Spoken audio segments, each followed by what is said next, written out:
Bismillahirrahmanirrahim. Assalamualaikum warahmatullahi wabarakatuh. Waalaikumsalam warahmatullahi wabarakatuh.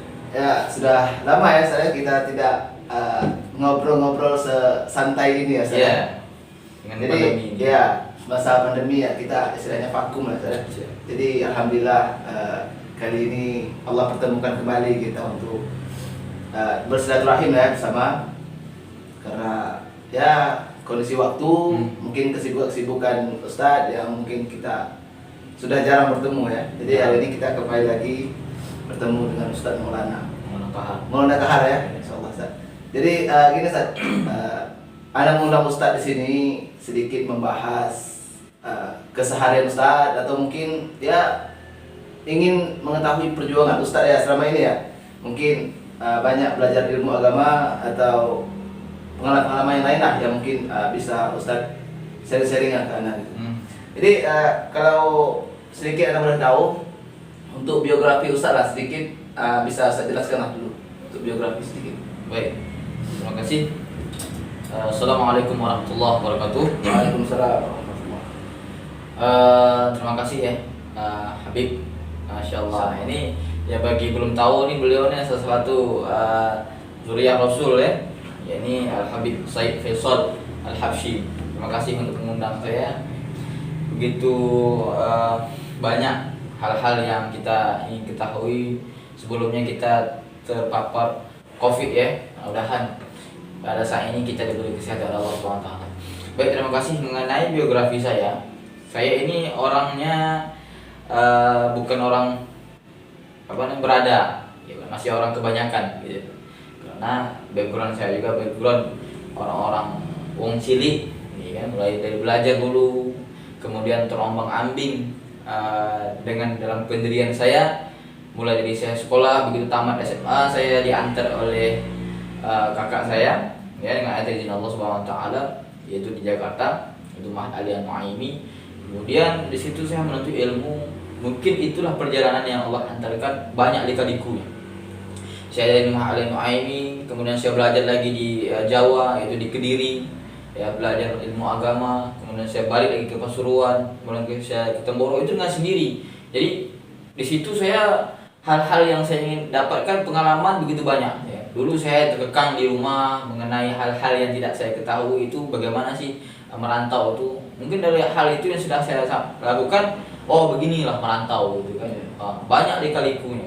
Jadi dengan hal-hal pengalaman yang kita dapatkan, usaha yang kita sulit itu akan membawa hasil yang insya Allah hal-hal yang baik gitu. Karena maksudnya besi yang begitu jelek, hitam berkarat itu, kenapa bisa jadi pedang yang begitu mewah, mahal ya, kemudian bening ya, yang putih, itu butuh lika-liku juga si besi tadi ini. Nah, dipukul, dibakar yang sampai memerah, kemudian ditajamkan sehingga menjadi pedang yang begitu mahal. Itu juga begitu juga kita. Nah, saya berawal dari hal-hal kesulitan dulu. Tidak pernah menjadi orang itu menjadi booming, kemudian menjadi viral, kemudian menjadi ulama atau kiai. Saya dibilang ustadz juga, saya merasa risih. Kenapa? Ilmu saya masih kurang gitu kan. Kayak saya masih proses pembelajaran. Jadi saya belajar sama antum gitu kan, mengenai hal-hal yang ya sosialnya, ya ilmu sosial, ilmu kemasyarakatan ya. Jadi itu sebenarnya. Itu Ustadz. Jadi digembleng lah bahasanya kan, ya, digembleng bagaimana untuk ilmu. Jadi kalau kita berbicara dengan kondisi ya seperti Ustaz ceritakan tadi, bahwa kita berasal dari kampung ya, misalnya kampung yang mungkin kehidupan di kampung ya, kita paham lah ya bagaimana kehidupan di kampung, yang mungkin berbicara masalah agama atau mungkin sejenisnya itu ya masih ibaratnya kalau orang mikirkan di kampung itu masih rentan gitu. Masih awam ya. Masih awam ya, apalagi untuk masalah agama masih sangat jauh. Makanya kita digembleng untuk menuntut ilmu dimanapun ya, di Tanjung Pinang, maupun di luar, gitu kan. Itu artinya kita masih tahap belajar ya sampai saat ini gitu. Makanya istirahat kita di surga ya. Istirahat belajar terakhir kita di surga terakhir. Jadi dunia ini, tempat kita itu bukan tempat main-main ya. Karena Allah sudah katakan itu adalah di dunia ya, di dalam surah Ar-Rum kalau nggak salah ya 64 atau 46, beliau Allah abadikan di situ. Tempat dunia ini adalah tempat senda gurau, tempatnya bermain-main, ya kan, tempat bermain-main. Nah, jadi itulah hal-hal orang-orang yang canda tawa di dunia, gitu. Canda tawa banyak sekali, terutama di milenial ya. Mereka memamerkan hal-hal yang tidak perlu diumbar, gitu kan, dengan caranya main TikTok, dengan cara itulah. Makanya kalau kita untuk istirahat, yang kita katakan antum tadi, di surga itulah selayak-layak peristirahat kita yang abadi. Ini belum ada lagi. Ini masih main-main, dunia kita masih main-main ini sekarang. Belum ada apa-apanya. Belum ada apa-apa lagi. Jadi berbicara tentang, Ustaz masih muda saya. Wah, masih muda tapi kelihatan tua. Yang penting spiritnya masih seperti anak muda ya. Ya, tapi kalau saya pikir sih sebenarnya masih muda Ustaz itu kan. Baik. Makanya Anda salut sebenarnya gitu kan. Ada sosok masih ada gitu sosok anak muda yang masih peduli gitu dengan keberlangsungan Islam ke depannya gitu. Jadi berbicara tentang pemuda misalnya. Jadi ketika dulu Anda pun pernah ya merasa waktu kecil dulu gitu. Ya, ketika masih SMA ke bawah gitu, masih berkecimpung di kampung gitu kan. Ilmu agama mungkin ya agama yang secara utuh bahasanya kita tahu. Mungkin biasanya kalau agama mengajarkan kebaikan ya, kita bersedekah dan sebagainya. Tapi di balik itu kan tentu ada pelajaran yang harus kita ambil kembali gitu. Bahkan kita mengulang pelajaran-pelajaran yang dulu zaman SD, SMP kita pelajari. Sekarang kita diberikan waktu orang tua kita untuk menuntut ilmu, maka kita belajar di sini ya kan.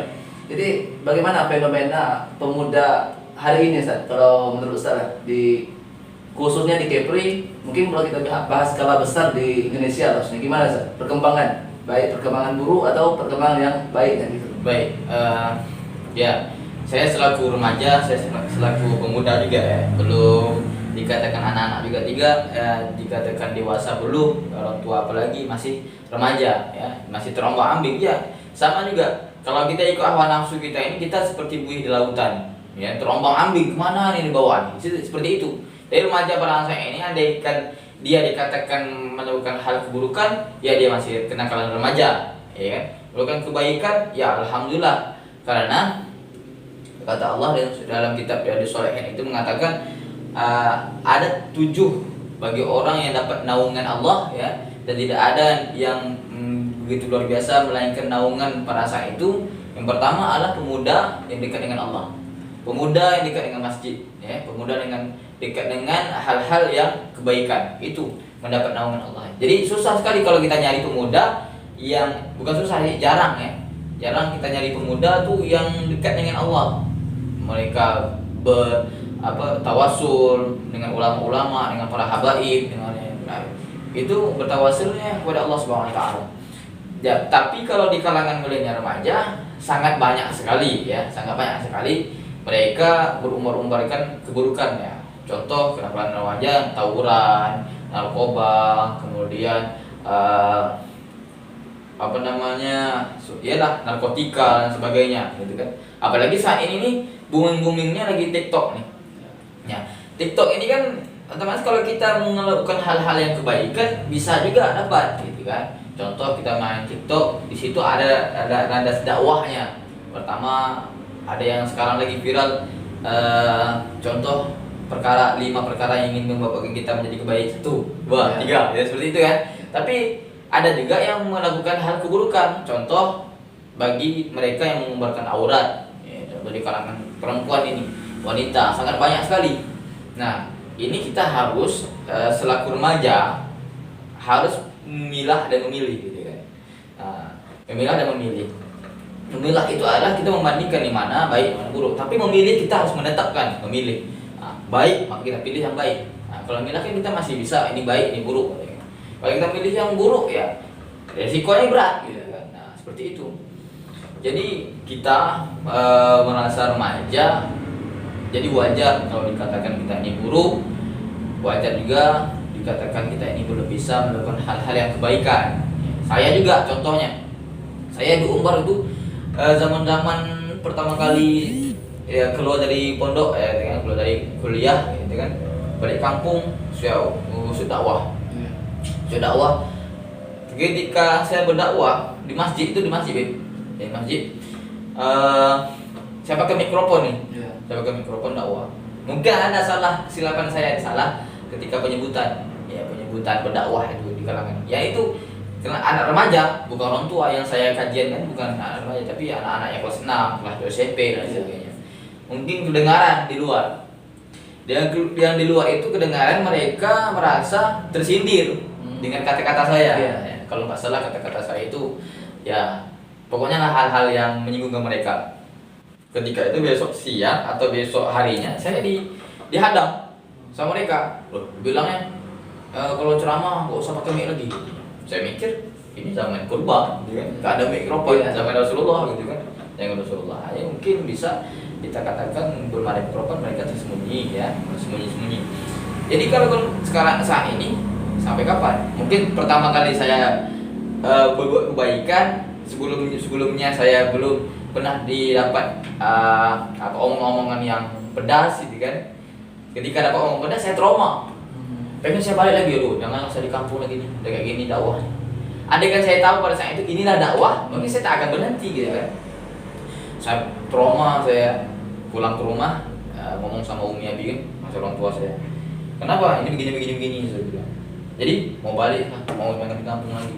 Nah kenapa? Tantangan itu dakwah. Istilah orang tua saya kasih jos kekuatannya, motivasi ya. Motivasi, jangan ini. Rasulullah itu lebih lagi dulu dah. Emang iya. Rasulullah itu bahkan ketika mau sholat itu dilempar oleh kotoran unta, iya kan? Itu Fatimah merasa ayahnya lagi sholat, dia langsung dibuang kotoran-kotoran unta itu, khusus unta ada atas badan Rasulullah SAW. Itu dakwahnya kita tidak terbanding saat ini. Baru omongan saya udah sakit hati kan? Nah, baru soal omongan aja sudah sakit hati loh. Nah, disitulah perjalanan saya mengenai hal-hal yang perlu saya utarakan. Namun tidak menutup kemungkinan kalau saya ini masih hal-hal yang baik, tidak menutup kemungkinan pasti mengurungkan keburukan juga karena manusia biasa ya kan. Nah, gelap ya. Gila, banyak hal-hal yang buruk, banyak hal-hal yang tidak baik. Ya. Mungkin di kalangan sana melihat saya yang masih terombang-ambing, ya itulah ibaratnya belum bisa. Nah, motivasi saya ini kepada orang-orang itu adalah untuk saya diri sendiri. Gitu. Nah, cuma sarananya jamaah, sarananya mereka seperti itu. Berarti kalau kita berpikir konsep dakwah itu sebenarnya tak ada yang mudah ya. Tidak ada yang mudah. Rasulullah itu mau bandingkan sekarang itu tak ada bandingannya ibaratnya gitu ya. Jadi memang berbeda gitu ya. Fase dan waktunya itu berbeda gitu ya. Jadi makanya tidak bisa disamakan. Jadi ketika tantangan sekarang ini yang memang kalau kita katakan berbeda itu bagaimana itu menyikapinya? Mungkin tadi hampir putus asa atau apa gitu ya kan? Hampir putus asa atau ya kalau tidak ada motivasi tadi istilahnya tuh down gitu kan? Tapi bagaimana tuh menyikapi itu? Kalau untuk putus asa emang sering terjadi kalau putus asa itu, ya kan? Kalau untuk menyikapi ya harus dilawan. Ya. Kita tidak bisa untuk membiarkan hal-hal keburukan itu terus merajalela, ya kan?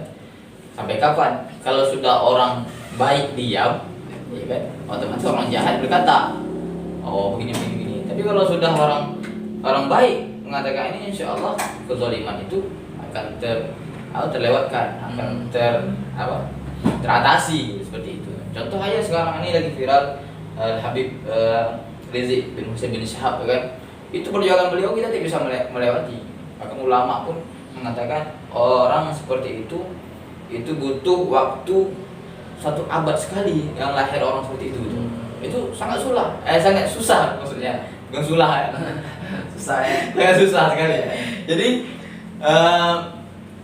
kalau kita sekarang ini baru dapat hal kebaikan, ketika melakukan kebaikan dicemooh oleh orang kemudian down, aduh gimana? Kecil masih kecil. Ya. Seperti itu. Jadi bagaimana menyikapi ya saya? Jadi ibaratnya kejahatan yang terorganisir itu mampu mengalahkan kebaikan yang tidak terorganisir gitu ya. Jadi artinya kebaikan seperti apapun kalau tidak terarah atau tidak dikemas dengan sesuatu yang bagus itu ya sama saja gitu artinya akan mampu terkalahkan dengan hal-hal yang tidak baik gitu ya.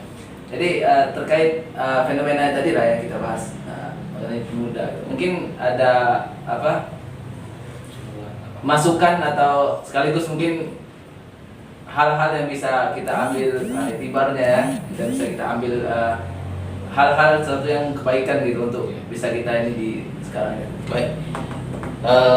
Terima kasih.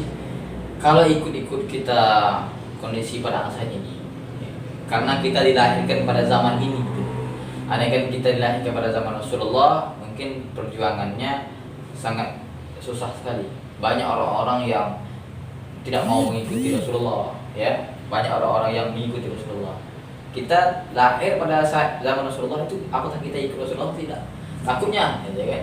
Yang sebatas pamannya beliau saja, ya, tidak mengikuti ya ajaran Rasulullah. Nah, pada saat ini kita zaman sekarang ini, zaman yang begitu tantangan, ya, zaman yang fitnah-fitnahnya sangat luar biasa. Contohnya kenakalan remaja itu kan fitnah semua. Nah, fitnah itu adalah kan cobaan, artinya maksudnya fitnah itu cobaan. Ya, tapi di dalam Quran itu fitnah itu artinya cobaan. Ya, ujian, cobaan itu fitnah. Nah, contoh kita dapat musibah itu fitnah, bukan hanya memfitnah itu tidak. Nah, banyak orang-orang yang tidak paham mengenai hal fitnah ini. Nah, cobaan bagi kita. Nah, jadi remaja, kalangan milenial, kita harus pintar menyikapi bagaimana caranya untuk hal-hal baik atau hal-hal yang buruk. Kita ini masih dikatakan bukan anak-anak, bukan juga dikatakan dewasa. Nah, ya kan masih ada pilihan. Kalau anak-anak pilihannya mereka udah tetap, mereka bermain. Kalau dewasa bukan waktunya main-main lagi. Ya, orang tua bukan waktunya main. Sekarang kita ini masih tengah-tengah remaja, main-main atau tidak. Nah, ya kan? Andai kita pintar memilih hal-hal yang baik, maka imbalannya dahsyat sekali. Kalau kita keburu, maka imbalannya begitu juga. Jadi saya berharap kepada kalangan remaja pada masa ini jangan berhenti untuk melakukan kebaikan, jangan berhenti untuk melakukan hal-hal yang positif, teruslah berkarya selagi itu membangun ketakwaan kita kepada Allah SWT. Jangan dengan omongan orang, ya, jangan sampai kita ini merasa risih karena omongan orang, kemudian kita down, kemudian kita langsung pasrah, langsung langsung tinggalkan begitu saja, melakukan maksiat begitu saja. Terus cukup makan ketawa. Masya Allah. Jadi lebih sekarang kita harus lebih bisa memfilter lah ya. Maka kalau sarana sekarang ini namanya sarana kebaikan sama sarana keburukan ya. Jadi bagaimana kita memilih ya untuk anak zaman sekarang lah ya, bahasanya untuk bisa kita memilih hal-hal yang berbau kebaikan. Karena kebaikan dan keburukan ya hitungannya sama. Ketika kita memilih mau amal jariah, maka amal kebaikan, maka kita harus memilih hal-hal yang baik. Maka ketika kita memilih hal yang buruk, kita juga dapat dosa jariah. Jadi tinggal bagaimana kita memfilter, memilih mau amal jariah kebaikan atau dosa jariah. Jadi lebih kurang seperti itu mungkin pesan-pesan untuk remaja-remaja setengah, bukan anak-anak, bukan pula orang dewasa, tapi yang masih terombang-ambing gitu ya, masih mencari jati diri gitu. Mau gimana ya, mau gimana. Maka kalau tidak bisa memfilter itu dengan baik, maka dia akan tergerus dengan arusnya zaman sekarang misalnya. Jadi begitu terkait perkembangan zaman di remaja sekarang ya. Mungkin itu saja sih untuk hari ini. Mungkin di lain waktu kita akan coba berdiskusi lagi beberapa hal ya. Mungkin hari ini tentang remaja, mungkin besok tentang ya kehidupan sosial atau tentang seputar agama yang membahas ini. Nanti bakal kita insyaallah kita lanjut ya. Jadi mungkin hari ini dari Anda sendiri cukup sangat menginspirasi dari mulai perjalanan awal yang awam sampai kita bagaimana bentuk ilmu sampai ya membahas isu-isu terkini gitu ya. Ya mungkin itu saja dari saya. Kalau ada kata-kata atau bahasa yang mungkin kurang enak atau tidak berkenan, Anda mohon maaf karena kesalahan sendiri. Mungkin dari pertemuan ini kita ambil hal-hal kebaikan yang bisa kita jadikan dan menjadikan itu semua amal untuk kita. Mungkin sekian. Assalamualaikum warahmatullahi wabarakatuh. Waalaikumsalam warahmatullahi wabarakatuh.